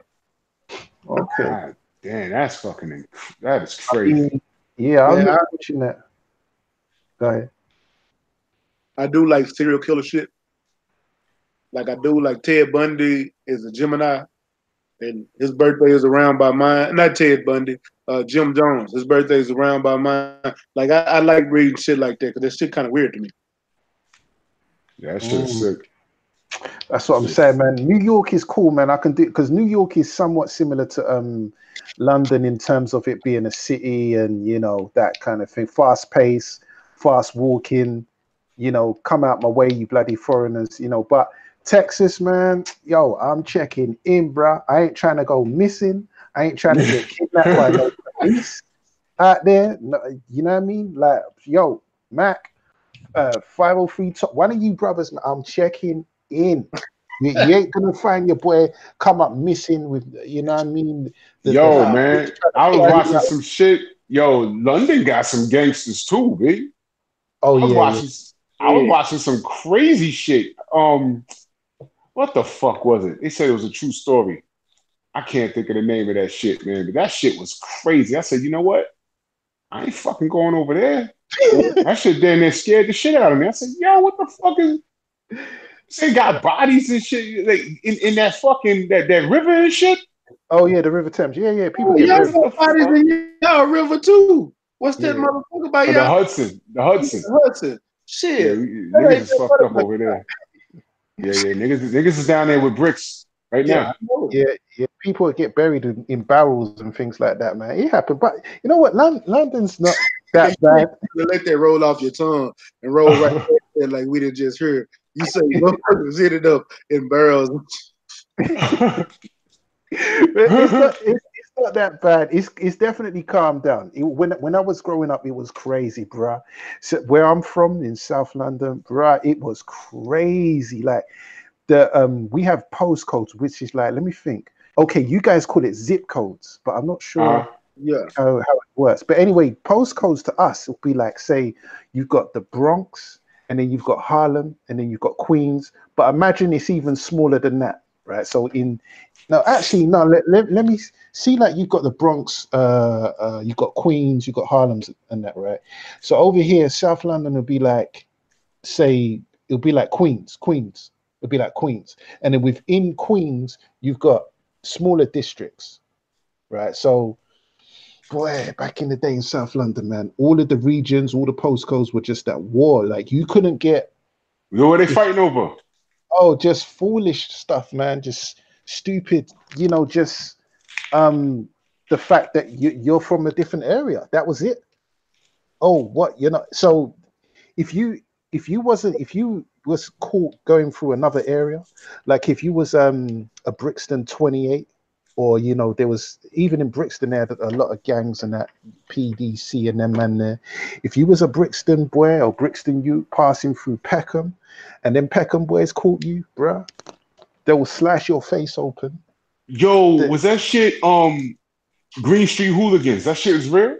Oh yeah. That's real. Well, that film, the film itself is not real, but the culture is real. Yeah. God damn, that was crazy. But you see that film here, right? So that's just one portion of London. So you've got them sort of like white working class guys there, and that's what they do. That's what I'm saying. There's a difference between boxing fans and them hooligans. They're another level, bro. They're all about just going to other people's cities and just tearing it up. It's stupid stuff. But when I was growing up in South London, you had an area called Bermondsey, and there's a football team called Millwall. Now, Millwall is notorious for being racist, and they don't care. They're just proud about it, and they're just racist. They got a reputation for it. They got a motto that says, "No one likes us, we don't care." And so, boy, back in the day when everything was a lot more segregated, them boys there would try to come through our areas, like those hooligans. They try to come through and just try and terrorize or pick off anyone that they could find. And we just used to be at war with them for the most part. And if you was black and you try to go through to places like Bermondsey, Eltham, Welling, those kind of places there, bruh, you best you best make sure that your track game is on speed, boy, because they will come check you, man. If you just for being black, if you're black and you're in those areas, you will get chased. You will get chased. Hold on, And if hey, and see, you know what? I'm black, and I don't bar nobody. So you know, when somebody try to check or chase me, I don't care how many people it is. I'm standing up for mine. That might be the wrong decision, but my pride ain't finna let me run for nobody. I don't even care if it's a group of black dudes. They all got to be my size or bigger for me to run. That's how it was. It was on site. There was no questions. It weren't no, oh, what you doing here? It was just, oh, we don't know you, so it's go time, you know. And then I'm from an area that's the same exact way. So you know, for me to go to somebody else's area that's like that, it's like I'm not gonna let you push me. I'm for to fight back. Y'all for to respect me. Y'all gonna respect my gangster. and then there was a time when it's calmed down now, but you know, the straps, like there were straps going around. So yeah, people were getting shot, and even in Hackney, there's a place called Murder Mile because you know people just get shot on a regular basis. You know what I mean? The Warriors is lost. Who, the Warriors? Yeah, they just lost. To who? Game 1? Yeah, game 1. The Raptors won 118-109. Oh, I heard about that. Raptors. Siakam went off for 32 tonight. Oh shit. Say, man. Yeah. That's crazy. Yeah, man. Man, I tell y'all what, man, it's getting late. I know Ack got to do his live stream. I'm finna go ahead and close this one up. Ack, you going live, bro? Cuatro Cinco. Harlem in the house. Harlem World. Yeah, you on mute if you're talking, bro. He knocked out. I'm gonna go ahead and close this one up. Man, hey, Drew, appreciate you coming. Man, hey, No doubt. Thank you for having me on. Let me get some last words. Nah, I don't think I'm going live tonight, Mac, man. You all right? Was you asleep? Huh? Was you asleep? Nah, I wasn't that I was asleep, man. Yo, you know what? Next show, you know what we should talk about? What? Gangs in New York. Yeah, I like that. Yeah, because I got a lot of insight on a lot of shit. I know a lot of people that was involved in a lot of shit. Yeah, because I know a little bit about the gangs in New York, going back to like the 18th century and that. But yeah, that sounds like a good one. I'm down to host one of them shows if Act don't do it. I'm with it, and I want to learn about other people, like what was going on in everybody else's cities and part of the world, because that shit is interesting to me. Yeah, I could tell you about the Houston culture, man, because it's because me and one of the ones supposed to do a show on that, but I could tell you, it's a blood and Crip culture, and GDs, BDs, vice versa, all that is down here, but it's different. It's different because you got your blood and Crip beef, but it was more along the line of your north side of Houston against the south side of Houston, the west side of Houston against everybody, and the east side the same way. I met a dude that was CKBK. I said, "What the fuck is that?" He said, "That's Crip Killer, Blood Killer." I was like, "All right." Oh, shit. Damn. Yeah, that's some new shit I learned. Yeah, Crip Killer, Blood Killer. Damn. I tell you, out here we got something called Houston and Tango Blast, and to even be a part of either one of those games, you have to been and kill somebody, and the only way you can get in is if you was in prison. Jesus. And those gangs is all Latinas and they not small. That's all I'm gonna tell you. and they ruthless. And they down here in the city. Hey Mac, are they the people? Is this gang? Are they the people that's from that place in the south of Texas where police? They from FBI. No. They from Houston. Oh, they're from Houston. So They're, what part of the south of Texas was it that they don't even have a police force? It's the FBI police in the area. yeah, that's Laredo, and that's the Mexican, that's the cartels. Oh, okay. So this is different to the Yeah, cartel. that's different. You Oh, got a whole thing called the Mexican Syndicate, the Texas Syndicate that's run by Mexicans. It's a whole thing, and the Houston's, Tango Blast, all of them is a part of the Texas Syndicate, which is a part of the Mexican Syndicate that runs from Texas to California. okay. That's kind of Yeah, let's save this for the yeah, actual show. yeah. Because I want to get into that New York stuff, man, especially the '80s and that whole era. So yeah. Dogs. I got a lot on that. I got a lot on that, man. A lot on that. It was crazy. But yeah, thank you for having me on. yeah. Appreciate it. And tell the folks where they can follow you, Drew. You can find me. Well, I ain't got shit on my YouTube yet. It's gonna be purely boxing and exercise. You can find me at Drew Titan or at Instagram, on Instagram, wherever the fuck. All right. I'm a normal guy. Appreciate you for coming on, man. One of the ones. Let me get some last words, my brother. Oh, for sure, man. It's always good to chop it up with the family, them the usual suspects, and that peace to the brother Ack, full of sports. Everyone else that's not here, Max, stay ready, and yourself, Drew. It's been good chopping it up with you and getting different perspectives. And the thing about me is that I like to learn, because I see us as all brothers. I don't care where you are in the world, whether you're in the Americas, Africa, Antarctica. We're all going through the same experience, but in our own unique way. So I'm all for learning about culture and Exactly. customs and things like that. You know what I'm saying, and understanding each other's environments. So yeah, I'm definitely looking forward to this this link up, just to talk about our experiences and where we come from. You know what I'm saying? So I'm not gonna hog the mic too long.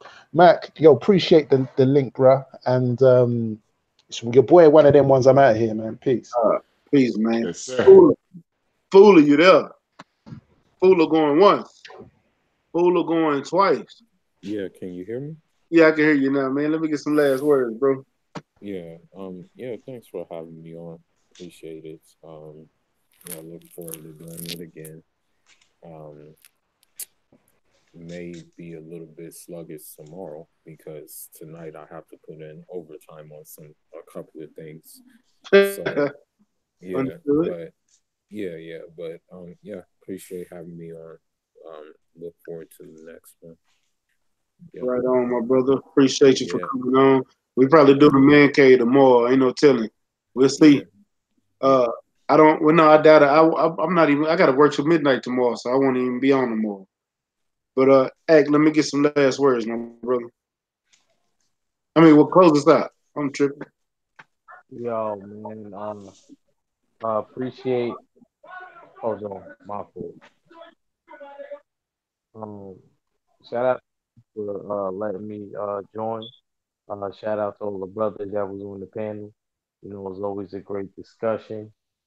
My fault, Mac. I was kind of in and out, man, only because I was handling something. But like It's I all said, good, my brother. we got the shootout shot in the beginning, so it was what it was. Yeah.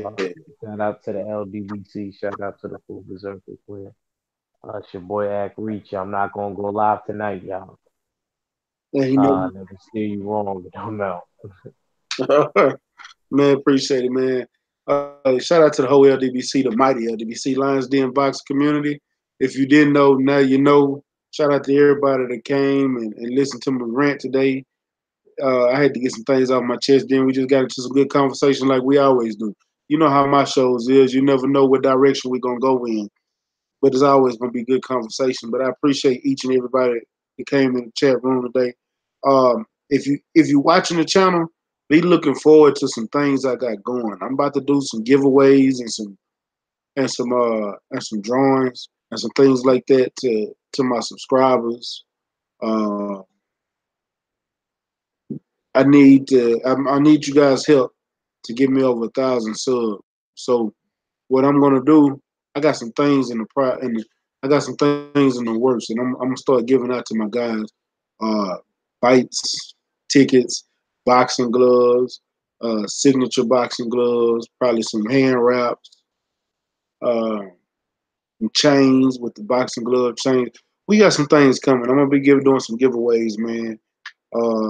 Because you guys been here for a long time, and I need some new subs, and especially for you guys, it helps build my channel. If you bring me sub, oh yeah, be looking for something, because I need to get to 1,000 subs, because I'm doing a lot of work and I'm stagnated, but I feel like I'm still putting in good work. But we gonna build and we're gonna grow together, and with y'all help, I gotta pay you back in some kind of way. So we're gonna get it going. But I appreciate everybody coming out, man. Y'all make sure y'all like, comment, and share all my content on your social media platforms. And hit that subscribe button, hit that bell icon, so you get the notification every time I go live. And y'all know what it is. It's your boy Mac with StayReadyBoxingTV, man. You ain't got to get ready. You stay ready. One. Peace.